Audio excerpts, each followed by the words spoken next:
Hey, what's happening, everybody? It's me, Robert Phoenix, and I apologize for the turbulence, the bumpy takeoff today. Very strange. I'm going Mercury retrograde on this one. Total Mercury retrograde. So what happened? I'll give you if you want to know what happened. I went in to correct the date of the show. Easy, simple fix. Go in, hit edit. Right. But what happened? It wouldn't renew. It wouldn't take my edit. It wouldn't take my edit. Something's gone wrong. Something's gone wrong. Please try again. Please try again. And eventually I'm like, okay, well, let me just hit refresh on the screen. And then the show went away. I mean, literally. So it was still on YouTube, but I had no way to access the show and get inside the studio. So I literally had to redo everything, which is why we have the second episode, or whatever you want to call it, over here on this channel. The dirty little details. And anyway, we're here now, and I will blame it on Mercury retrograde. Damn you, Mercury retrograde. I'm also using a new microphone, and so I need to get some feedback from you. How is the sound? How is the sound? Is the sound okay? Does the sound good? Because I'm using a brand new microphone. So I need your feedback. Can you hear me okay? And how is the quality of the sound? The feedback is great. That felt good. We got a good. Sounds great. All right. Excellent. Sounds good. Yeah, I got myself a AKG mic. It looks very cool. I can even show it to you. Let's see my mic. Look at this. Ooh, look at that. That's old school. This is Edward R. Murrow with the news. All right. How the hell is everyone? Are we managing to hold it together? Sounds like I'm in a small room with a lot of windows. Well, there are a lot of windows here. That's for sure. Yeah, I like this mic. I like the way it looks. You may never see it, but I get to see it. I like the way it looks. Yeah, people are managing it. Good. Managing is good. You guys are, one of the new words in the lexicon is resilient. Resilient. We're building resilient structures inside of our organization that are able to adapt, change, grow, evolve with the times, new technologies, new workforce, new people. It's a new day in America. And guess what, Chaptaria? You are part of it. You are the resilience. There we go. All right. Talk about Ian Carroll. Yeah, he's going to be. I'm not going to dedicate an entire show to Ian Carroll. However, we're going to talk about a significant portion of. I'm going to dedicate a significant portion to Ian Carroll, who is. You know what he's like? He's like a mushroom. He's popped out of nowhere. Actually, he'd been around for a while. Was doing stuff with. Labels on food. That's where our intrepid reporter got his start. Labels on food, and really going and showing moms what's going on in these products. Hey, it's not a bad thing. But we'll get into him more over on 15 Minutes of Flame. I'm also going to take another look at Signal Gates, because there are new developments there that we should probably talk about, and how it smells a little bit like a rotten fish. So let's do a quick little check in the roll call section here. Night Slight, what's happening to Bisou, my endless road, Kelly B, Susan, Misbehaving 2, my man Ryan, Claire, Healing Heart Rosie, Lana Winkler, there we go. Don't forget to hit like, subscribe. Yes, the bell, you know it all, right? There it is, right there. I tend to think StreamYard is getting overused, and I think they're starting to run into some problems with bandwidth. That's my sense. Big Dave Sullivan's here. My man Steve. Zeraloth Immortal. Josie's Jazzy Jump to Triple J. Mary Grether. Scrubbies. Esperanza Vinstaro. Laura E. Sign up. Yes, it's free. It is free over on Locals, and you can support the show as well by becoming a supporting member. Susan is here. The new next. Hey, we gotta throw this. The new next. Hello from Oklahoma. What's up, new next? Good to see you. Hey, I want to give a shout out to Scott Jerzik for buying me a cup of coffee. Actually bought me 3 cups of coffee. Thank you, Scott, for that. Appreciate that. And you can buy me a cup of coffee there. I've been proudly demonetized since the mid 2000s. Let's see. Harry Bowie. Hey. Speaking of Jerzyks, we got Christina Jerzyk here. Let's see who else. Yes, the reading front. Man, I got to say that the reading space has been so good lately. And I have had more coaching clients than at any other time. And I got to say, the coaching is really rewarding. I love coaching people. I love working with people. It's not just astrology. I work some other modalities. Sometimes, it's kind of goal oriented. Let me just tell you quickly. I'm going to tell you a little story here. Okay. She watches the show. I'm not going to divulge her name, but I have a client doing coaching, and I do work with human design a little bit, not a ton, but I know enough about human design to be scary. I figured a few things out with human design. So this is a person that's kind of in transition in the workspace, and working with her in that capacity. Like, what do I want to do when I grow up, sort of thing. I'm really confident what I do now, but what do I want to do? So we've been working, over the last 4 or 5 weeks. And so I pull up her human design, and she's got this one channel. It's charisma, and it's from the throat to the sacral. And I'm looking at this channel. I'm like, man, you got something going on with your voice. You have something going on in your voice here. You have the ability to do something with your voice. And you may want to think about using that voice in some ways. Let's explore that. So she says to me that one time she's on a call with this guy. It's a friend of hers.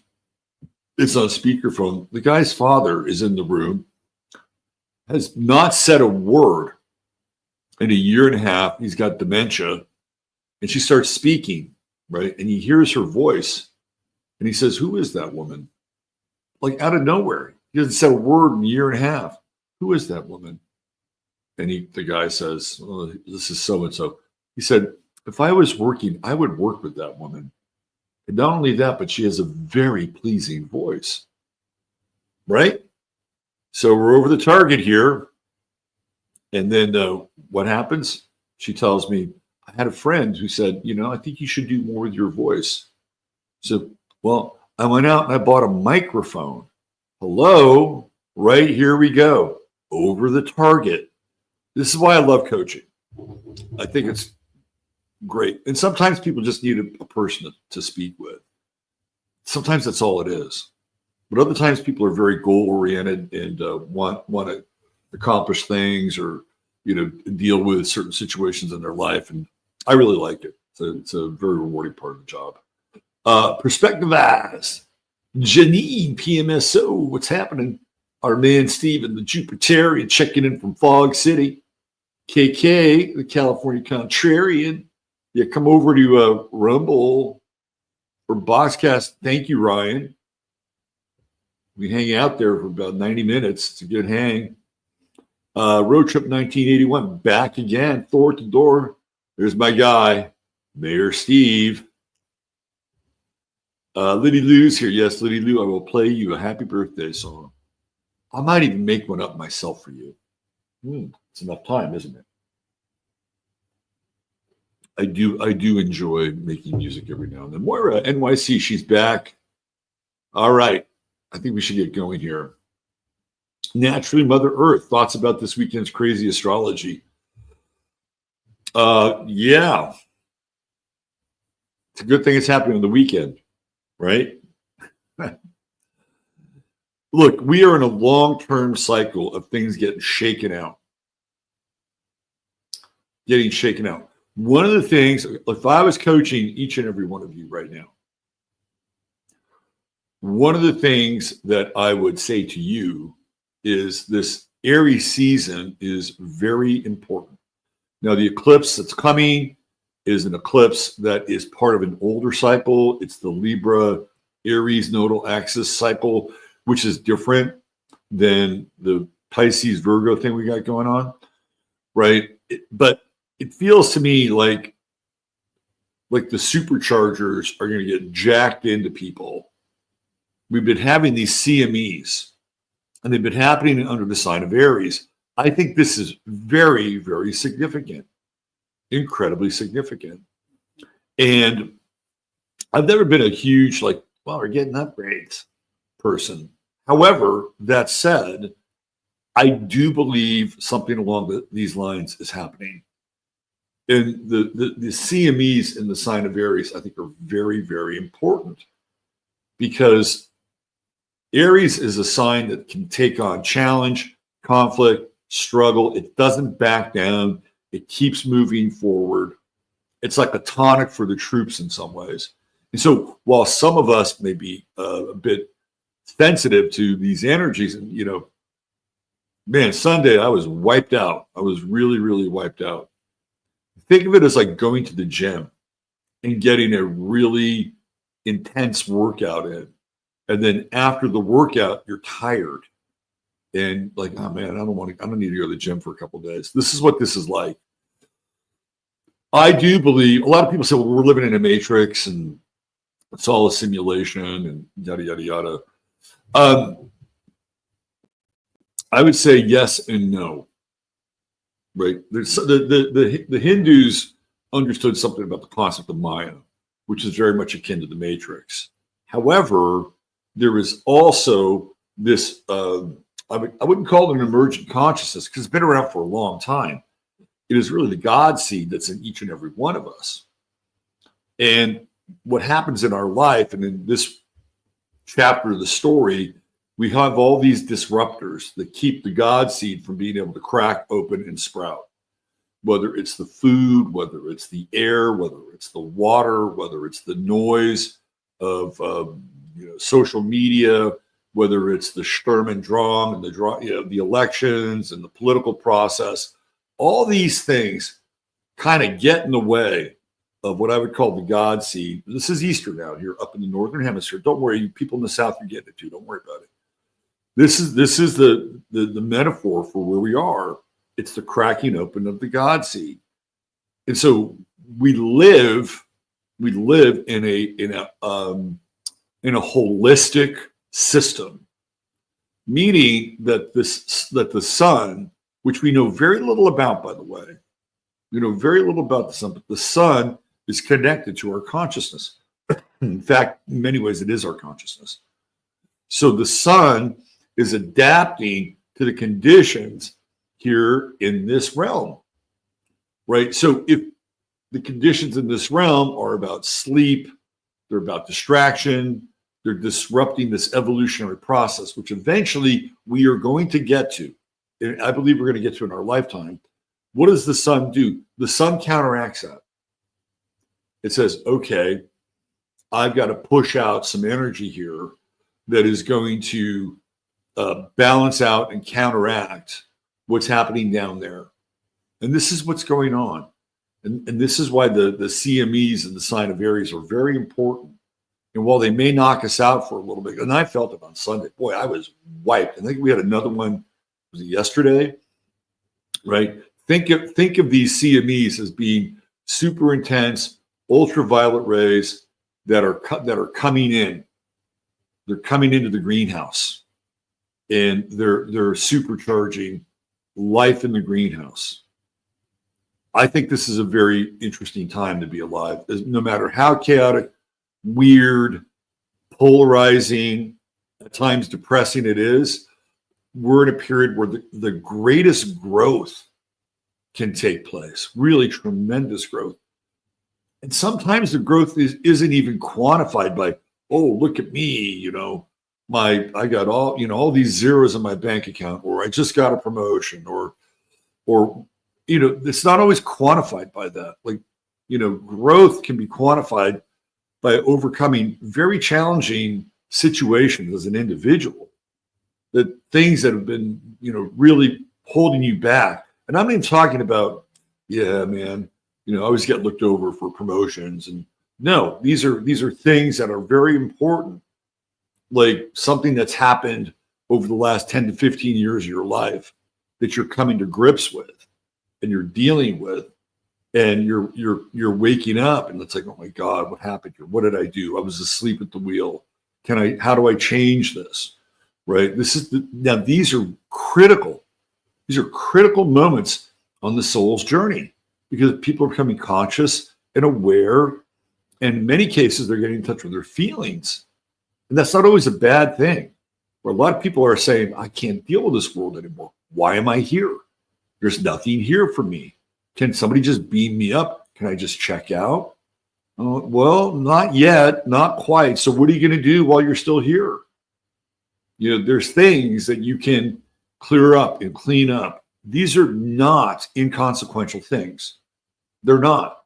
So if you feel like you're not making any progress in your life because the world is not validating theoretically what you're supposed to do, I have to tell myself that sometimes. When you meet these internal challenges head on, you face them, you work through them, whatever it takes, and you get to the other side of that. This is very important. Very, very important. And in Aries, this is the signal, right? This is the signal in Aries. It is an energy that says, you can do this, keep moving forward. I liken it to, some people say, colonization. When theoretically, and we moved westward in this country, people didn't know what was coming. They didn't know it was around the bend.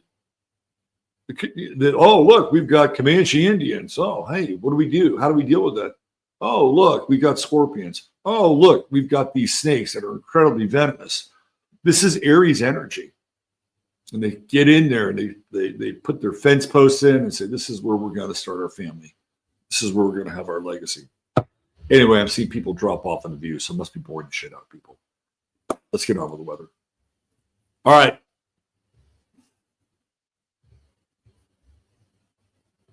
Here we go. I got to go back now. Is it up there? See. I knew it. StreamYard, man, what is up with you? Glitchy old StreamYard. All right. Zoom in. All right, here we go. Dum dum dum dum dum dum dum dum dum dum dum dum. Cue up Jaws for the moon. Dum dum dum dum dum dum dum dum dum dum dum dum. Why? The moon is balsamic. Oh, there's nothing left. I don't have any more emotion to give. I have nothing left. I feel like a wrung out sponge. That will be kind of the feeling, especially later tonight as this moon approaches Saturn and we have the moon-Saturn conjunction. Ta-da! The moon-Saturn conjunction. Yes, it gets very, very arid. It's almost like you have to let go. You have to let go. There's nothing left here. Saturn says, letting go is good for you. You really should let go. And it's like, no, I don't want to let go. Please. Just a little more. There's a lot of over-emotionalization here today with that moon square Jupiter. What is this about? We're going to talk canary in a coal mine here. I've been noticing this. And people are really acting out. You're going to see a lot of acting out today. You're going to see a lot of acting out, a lot of display of over emotionality, and I would say even schizophrenia. Schizophrenia is in the air. Don't be surprised if you have a conversation where a person will say one thing during the day. If you stay in conversation with that person later, and they'll say a completely different thing. And you'll scratch your head and you go, well, this morning this was your position this morning, and now it's what's going on here? Don't blame them. It's just what's in the air. So I would describe this as a social schizophrenia. Not quite a complete breakdown into total madness, but maybe perhaps just a hint of what might be coming, right? Because there's nothing left in this moon. There's nothing left. So by tomorrow, there's a kind of a grim sense. Like Saturn is still in square with Jupiter. We've been dancing with that square for a while. And guess what? It's still going to be a Jupiter-Saturn square when they both move into the neighboring signs, at least early on with Jupiter and Cancer. That'll pass. Now, let's talk about housing, because the moon represents your domestic life, housing, homes. Here's Mars down here in the 4th house. So we'll talk about housing. Jerome Powell said that he would lower interest rates 2 times in 2025. Now, he said this before, and he has backtracked. He did this, I believe, last year, if I'm not mistaken. However, if this holds true, and I have a sense that it will hold true, if you want to sell your home, you better take advantage of one of these periods. Now, you're going to be competing against BlackRock and a bunch of other people. Like on my block alone, I got 4 houses for sale on my block. 4. What is going on with these people? Why have they all decided they want to put their house in the market at the same time? It's kind of at the basin of the market, right? But there's something here. So you want to keep your eye on when Jupiter, this is future stuff, right? When Jupiter moves past that Saturn square initially, kind of breaks free, that's going to be sometime in July. You want to put your house in the market. I think it's going to coincide with some Fed moves. And again, Powell said two times the interest rates will be lowered this year. People will buy things. Now is not the right time. It's not the right time. Just wait a little bit. Okay, so Venus is right now at 29 Pisces. What do we know about 29 Pisces? That is the degree of the crucifixion. And we have Venus-Neptune conjunction here, both at 29. The thing that I like about the conjunction is that it's not in conflict with any other planet. There's no angularity here. It's just like pure flow and energy into that trine with Mars. It's one of those, this is an aspect where if you have to give something of yourself, selfless, let's say this concept of being selfless, this is one of those periods where being selfless could actually work for you, right? Like if you wanted to put like another person before you, consciously, by the way, it's not a bad time to do that. If you wanted to sublimate or sacrifice the ego with this Venus, Neptune, Mars trine, you can do it. Easy. In fact, it might be the best course of action that you can do. So you don't always, I look, in Aries, we're working for our own self-interests, right? What is the sun doing? The sun is, kind of, it's conjuncting Mercury, it's conjuncting Venus, and we get the sextile with Pluto. Okay. I like the Pluto sextile for sure. So yeah, we're working in our own self-interest here, but this is not in our own self-interest unless our own self-interest can be deemed spiritual, which they can be. Right? So doing something kind or good, caring, it's not a bad time to do that, especially if you want to get out of this emotional confusion with this crazy moon Jupiter square. You look around your environment and then ask yourself, who needs a miracle? Who needs a miracle today? Who can I assist? Now you can always ask them, hey, you need some help there? You need some assistance? Can I help you with that? It happened to me the other night at HEB. I was walking down one of these aisles, and these two very short, kind of Mesoamerican women who could not get a loaf of bread from the highest shelf were giggling. They saw me. I'm 6'3". They say, excuse me, sir, can you? Sure, not a problem.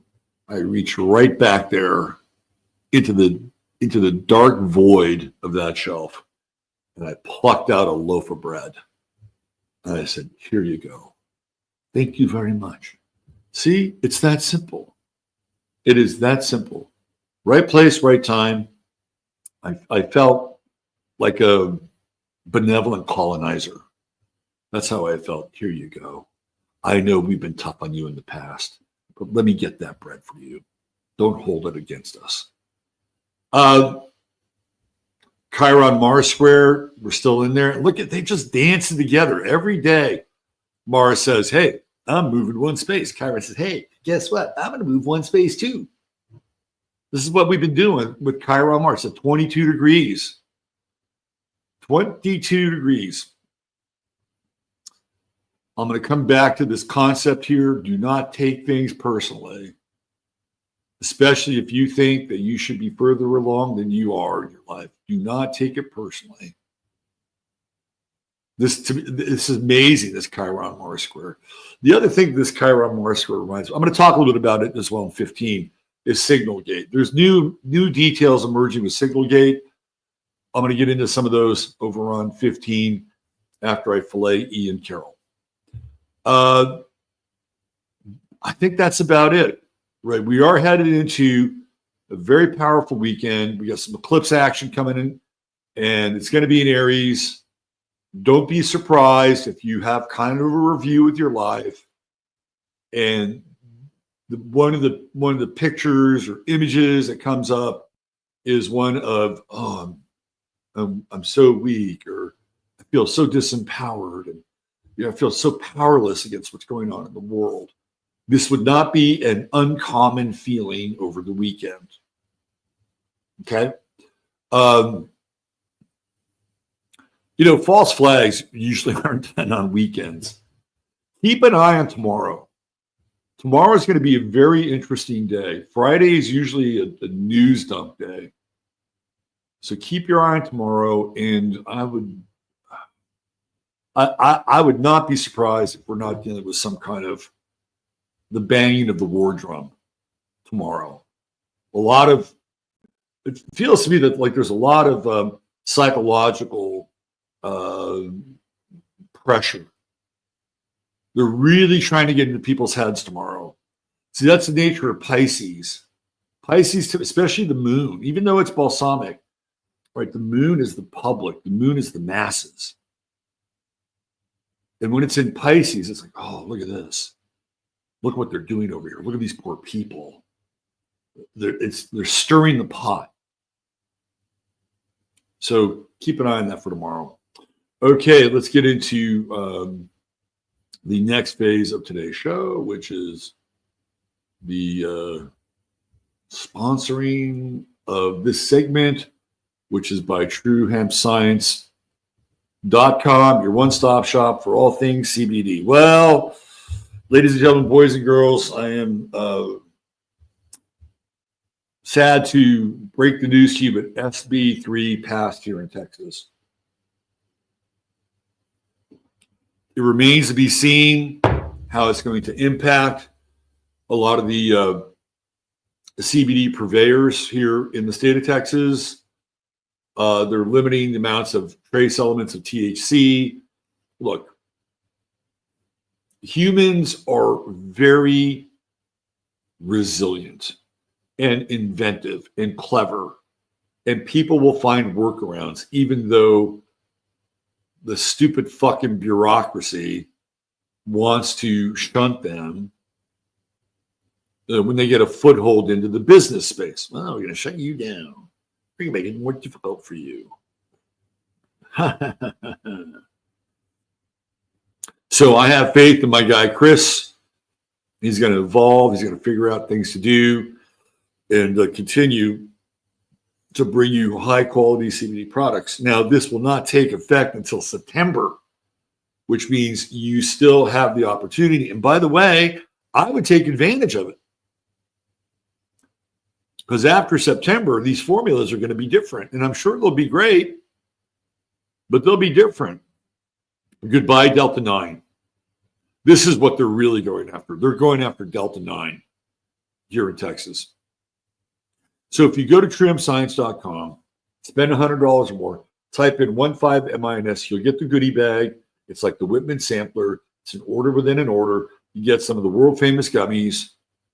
And you might get a few other things in there. Well, you will get a couple other things in there as well. You spend $150 or more, you get free shipping. There's always a 30-day money-back guarantee. And thank you for supporting our guy, Chris. He's really, really grateful. And, there are a lot of shows that he has sponsorship deals with. This show and this community is by far the most supportive. We do the most business with True Hemp Science than any other program, whether it's, who's the guy? I forget his name. He only does audio. He takes pictures of the sun. That's his big thing. He's got a relationship with Chris. Doesn't make as much of a dent as you do here. So just know that you've been instrumental in helping him build and grow his business. And you've gotten something in return as well. And that's how it works. It is the circle of life. All right, let's talk about our star of the day. I could have gone in a couple different directions. I started to look at Shusha. And I remembered, I think I did Shusha last year. If you don't know who Shusha is, she's a kind of a star she was a star in Argentina. She had a children's show. She was lovers with Pele. She was lovers with, what's his name? The race car driver. So I thought, man, I've done Shusha. I have done Shusha. Today is theoretically the birthday of Remus and Romulus. Romulus, of course, being the creator of Rome, hence Rom. The two of them are the offspring of Mars. Yes, there are charts for Romulus and Romulus, right? And Romulus kills Romulus. Like, we've ever heard that story about brothers before. However, I chose Mumbai because I thought it's kind of an interesting subject. Okay. What can we determine about Mumbai from the chart? Well, let's go to the fourth house. Now, the fourth house is sort of the emotional cauldron. It's the home, right? So if you want to learn a little bit about astrology here, the second house is land. Okay, it's land. The fourth house are the four walls on top of the land. Okay.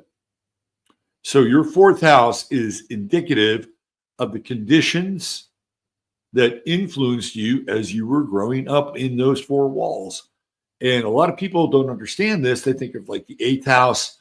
Oh, that's an occulted house because it's hidden. It's true. The 12th house. Oh, that's an occulted house because it's hidden. True. The fourth house is an occulted house. Why? Because you're behind four walls. You're hidden. This is the interesting paradox about the fourth house. So what can we infer from the sun in Aries being in the fourth house? The conditions for everybody in Mumbai determined by the sun in Aries in the fourth house. Well, we know it's intense, right? It is kind of dog eat dog. It is like my will or thy will. And, it's going to be my will, theoretically. And also Aries is interesting in terms of like Hindu symbolism, right? Or even the language. There's a word that is used over and over again. Ram, Ram, Ram, Ram, Ram. If you've ever done kirtan, Ram is one of those words that's really important. And this is the Ram. Aries the Ram. And we have a Sun-Pluto square. We're talking intense. Mumbai is an intense place. You didn't need astrology to tell you that, though. You just go walk around there like, holy shit. What did I stumble into? Now, what's interesting is that you got that Sun-Pluto square. It's like, I'm going to get mine. I'm going to get mine. I'm going to get mine. Now, what's interesting about Mumbai, here we have the ascendant at 26 Sagittarius.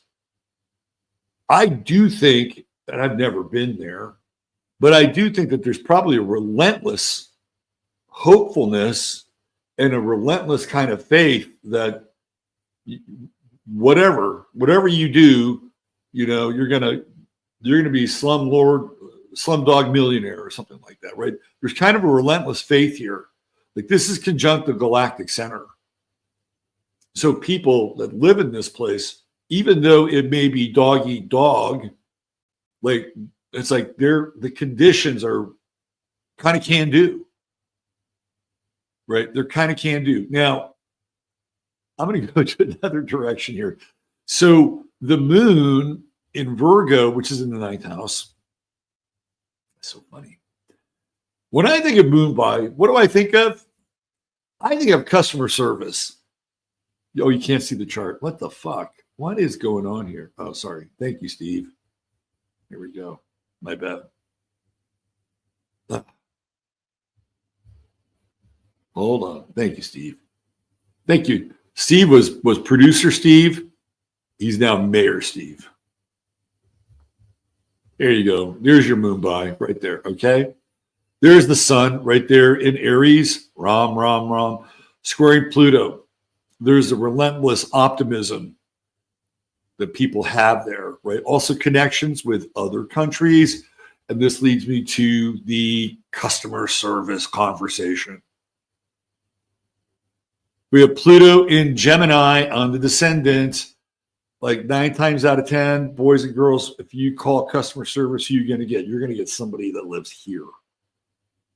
What is the 7th house? It is 1-to-1, right? Where's Pluto? It's in Gemini. Hello. Yes, Mr. Robert. Yes, Mr. Robert. How can I help you today, Mr. Robert? Am I right? This is what they do. It's not all what they do, but look at that moon. It's in Virgo. What is Virgo about? Service. Where's the moon? 9th house. What's the 9th house? Some other country? Some other place? What is that moon doing? I'll tell you what that moon is doing. It's conjuncting the midheaven of the United States of America. That's what it's doing. So we have this relationship here. Venus, 5th house. Taurus. Look at that Venus-Jupiter conjunction. True node, Gemini. Communication. This is what Mumbai is about. Communication, to some degree, maybe computers. But it's really this Venus-Jupiter conjunction. Trining that moon. Hello, Mr. Robert. How may I help you today?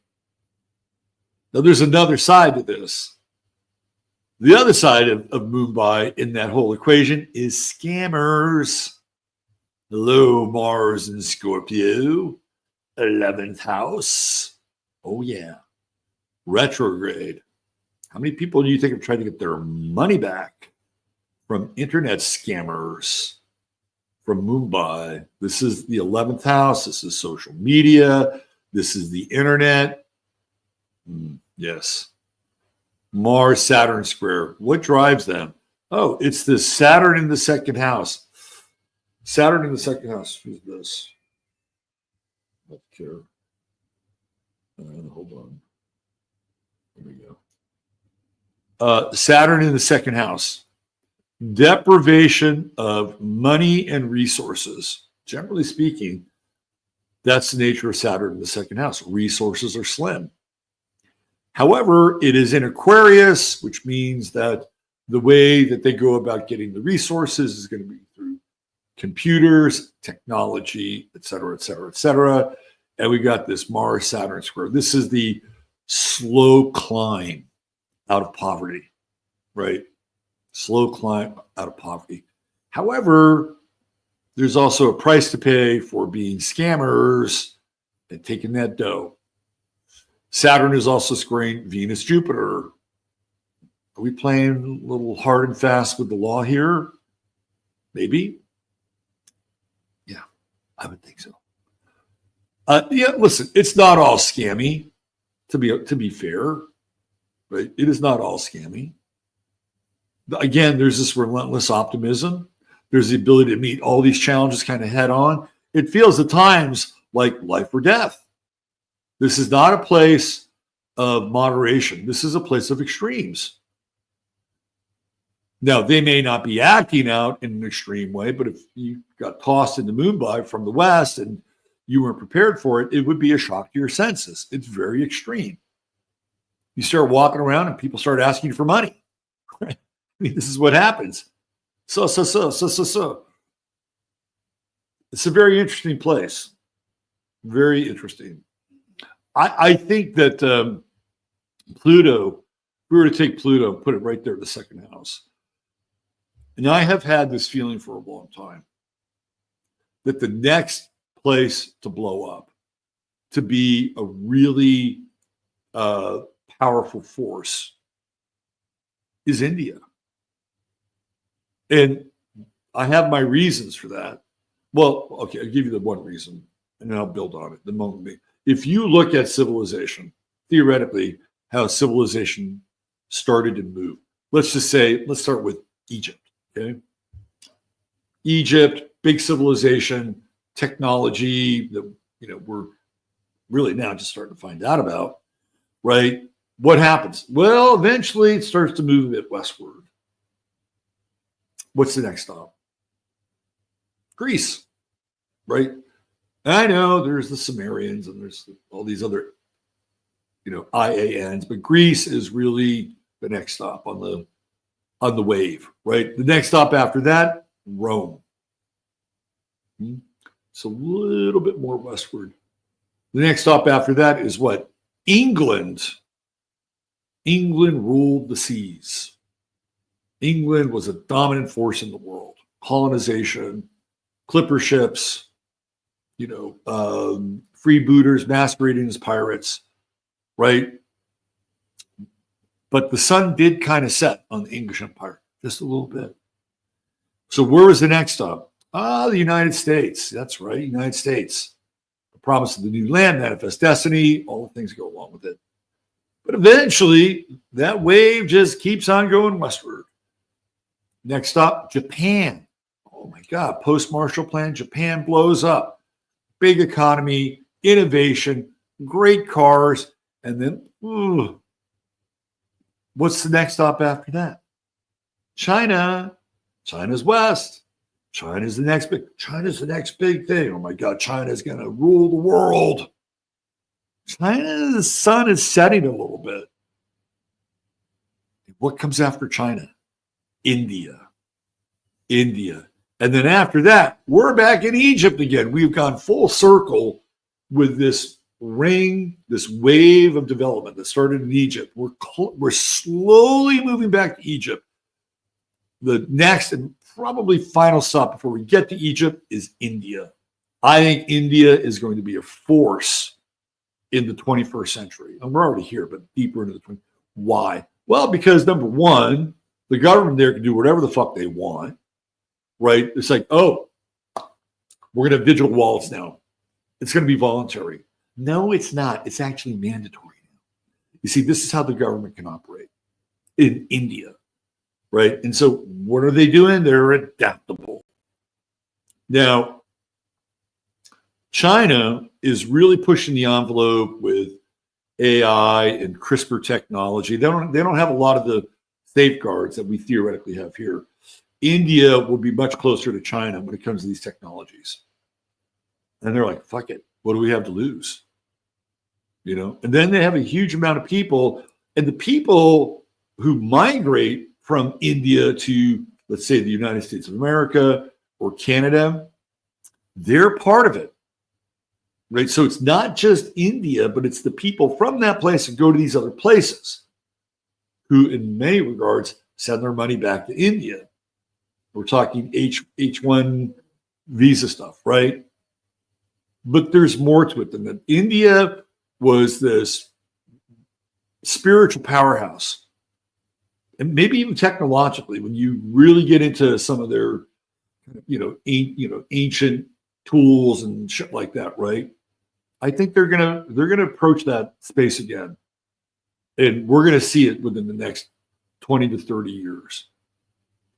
And it all starts here in Mumbai, and this indomitable spirit that these people have, even though at times they can be very scammy. All right. That's it for today. I hope you enjoyed the presentation. If you did, hit like, subscribe, leave a comment. I don't always reply to the comments. I do read them. Sometimes I do reply to the comments, spend a lot of time on the comments. So leave a comment if you enjoyed the show. Don't forget our sponsor, Chris at TrueHempScience.com. Don't forget me, RobertPhoenix.com, where you can get an astrological reading, coaching, all kinds of services there. And don't forget you. Don't forget you. Take good care of yourselves. Treat each other well. God bless you all. I love you. Have a great day. And bye for now.